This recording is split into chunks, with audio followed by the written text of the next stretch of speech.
After 13 years at Yeshiva University, President Richard Joel's presidency is coming to a close. We sat down with him to reflect upon his time at YU and discuss the university's future. Hi, President Joel. Thank you so much for meeting with us today. You've been president of YU now for 13 years. 13 years and 6 months. Yes, 13 and a half years. Who's counting? Yeah. And obviously over that time you've had a lot of accomplishments. But if you had to choose your greatest accomplishment over that time, what would you say it was? As a university president in the 21st century, my greatest accomplishment is survival. Fair enough. I've been steward of the most important Torah institution in the world. My goal was to see that yeshiva would be so fully a place that ennobles and enables.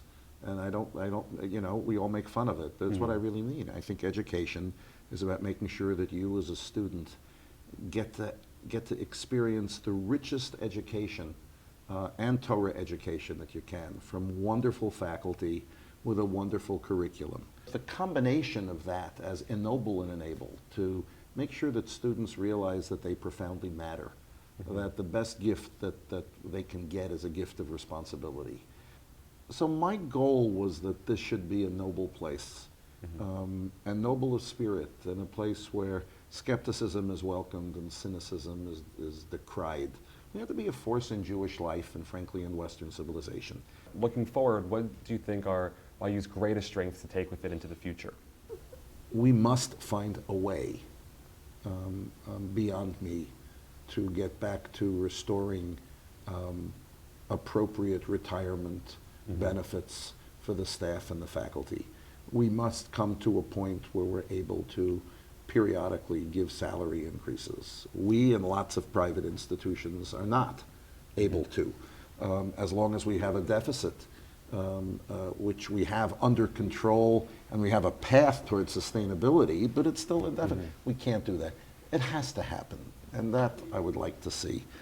Over your time as president, there have been a lot of ups, but obviously also a lot of downs that you've had to face. And I'm curious, what would you consider your biggest struggle in leading such a large and complex institution?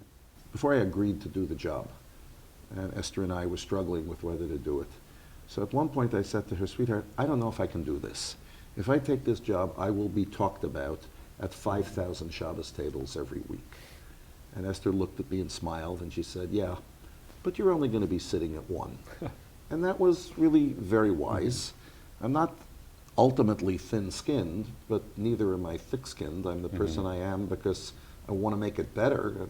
But that comment was before there were tweets, and before there were blogs, and before there was social media. And I think the challenge, and any university president, but certainly yeshiva, where somehow we are more the focus of our community's attention than any university is. So if somebody on the left says something outrageous, or somebody on the right says something outrageous, all of a sudden people forget that this is a university and people are entitled to their views, and it becomes the great policy making and what's happening. So I think one of the real struggles and challenges has been to be in the eye of the storm, not even the eye, in the midst of the storm, and be the force that can negotiate us through all of these things. I forget which prime minister of Israel said that she leads a country of, or he leads a country of 7 million prime ministers. Here, there are multiple constituencies. They're all passionate, and they're not all identical, and they all think that this is theirs. They also think it's air, like air. They know they need it to breathe, and they think it's free. Okay, so that's a challenge in and of itself. I think being able to deal with all constituencies. Look, part of my whole philosophy is that modern Orthodoxy has to be a big tent, but within boundaries. But almost by definition, when you're a big tent, everyone who occupies the big tent thinks they should be there, but the others shouldn't. Right? So it's not about managing it, it's about figuring out how from cacophony harmony comes. You touched on this before, I think, that YU is widely considered the center of modern Orthodox Judaism. And I'm curious, as president of YU for these past years, What have you learned about the character of that community and its direction? I've always believed that, frankly, the rightest and the easiest path is modern Orthodoxy.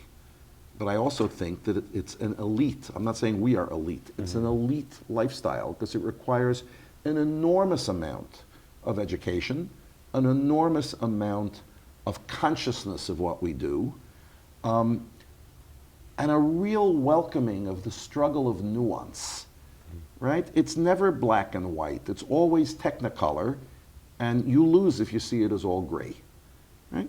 And we're not living in a world that really welcomes nuance. And I'm concerned not about the 10% of the Jews who are Orthodox, but our whole people.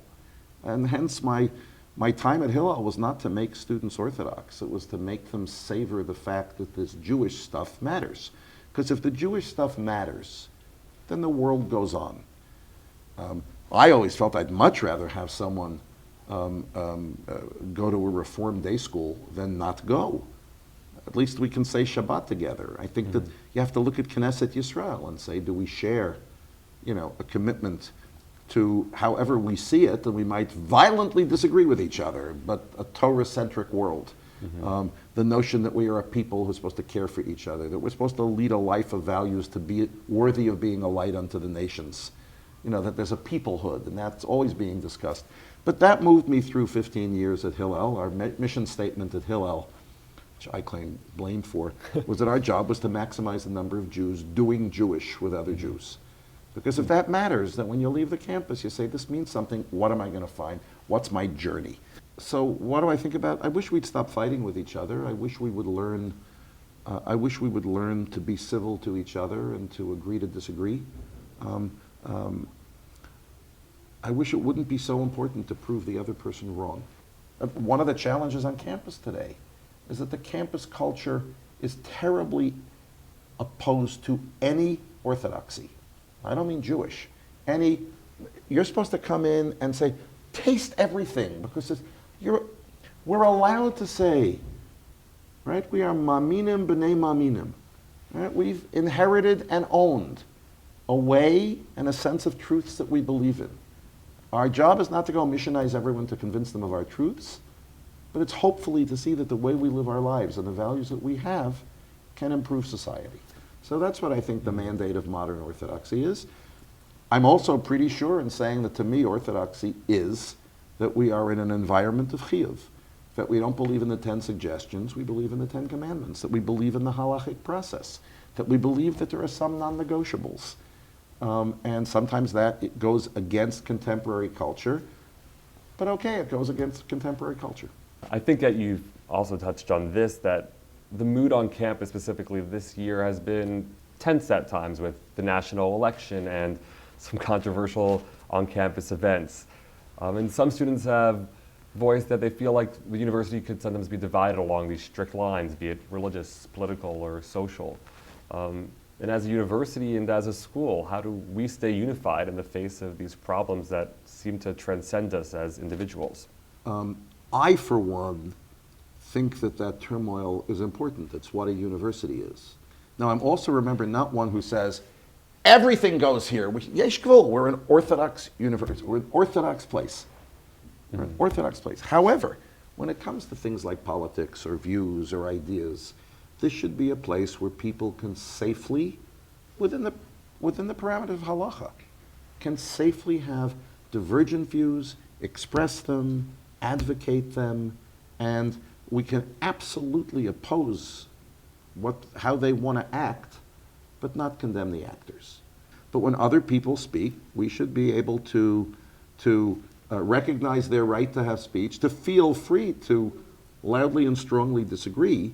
One of my problems is that you have people in all kinds of constituencies who say, why you? You know what he said? Mm-hmm. And then I say, this is a university. This is a university. Look, in terms of the most recent encounter we had in terms of a speaker who came here that the students brought. Mm-hmm. So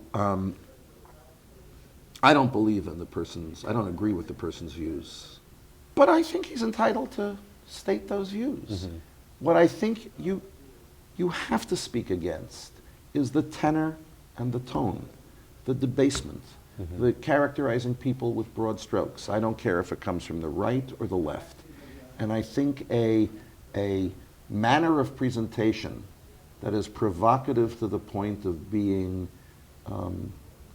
almost borderline threatening or delegitimizing people is beyond the pale. Now, I wasn't at that talk, and I don't know if it was beyond the pale. I just know that we need to make a statement saying that we should be able to agree to disagree, and people shouldn't feel not safe. How's that? That's perfect. Okay. Well, thank you so much for meeting with us. My pleasure. And thank you again for being president for the past 13 years, 13 and a half. It will be 14. Let's not take a day away from it. And again, thank you for having us. It's my pleasure. It's my pleasure.